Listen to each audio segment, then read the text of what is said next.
एक बार एक गांव में कृष्णा नामक व्यक्ति रहता था। हर रोज वह दूध से घी बनाया करता था और अपने गांव के बाजार में बेचता था। यही थी उसकी रोजी रोटी कमाने का जरिया। अपने शुद्ध और मजेदार घी के लिए कृष्णा बहुत मशहूर था।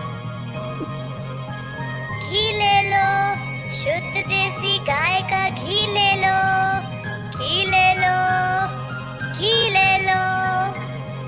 एक दिन एक मिठाई वाला सुंदर ने कृष्णा को बुलाया और 1 किलो घी के लिए मांगा। कृष्णा गया उसके पास। कृष्णा भाई, मुझे 1 किलो घी चाहिए।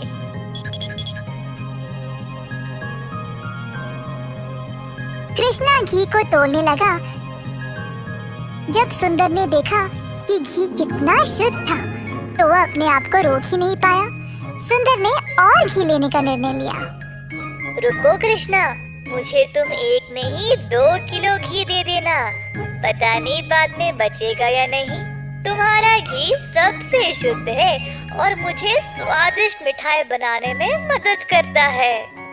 ओ बढ़िया जी, धन्यवाद सुंदर साहब। ये लो आपके 2 किलो घी। सुंदर ने खुशी से घी लिया और फिर दोनों अपने अपने रास्ते चले गए। जैसे कृष्णा चलता गया, गांव के लोग उसको एक एक करके घी खरीदने बुला रहे थे। दोपहर तक सारी घी बिक चुकी थी, क्योंकि वो घी था ही इतना स्वादिष्ट। अपनी कमाई लेकर कृष्णा अपने भाई कुशल के पास दूध खरीदने गया, ताकि वह अगले दिन के लिए और घी बना सके।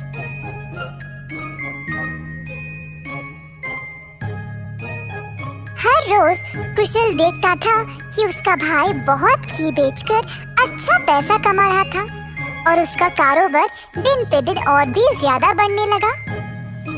भाई, मुझे 5 लीटर दूध चाहिए घी बनाने के लिए।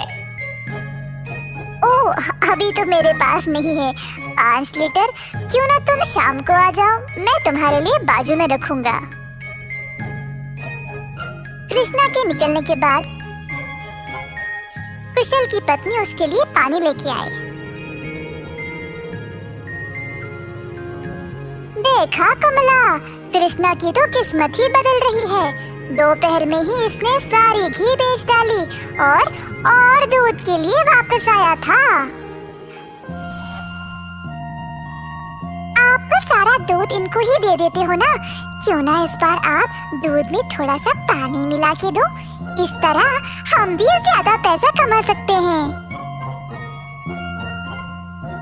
कुशल ने अपनी पत्नी की बात मान ली और शाम को जब वह गाय से दूध निकालने गया,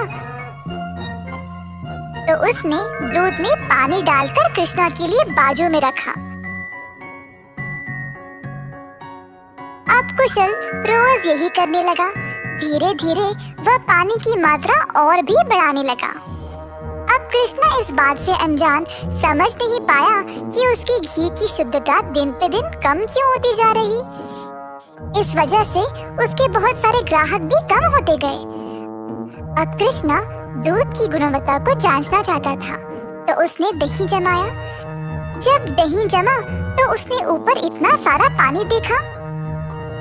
शायद गाय की सेहत ठीक नहीं है, इसीलिए अच्छा दूध नहीं दे रही होगी। मैं कुशल को ये बात बोलता हूँ।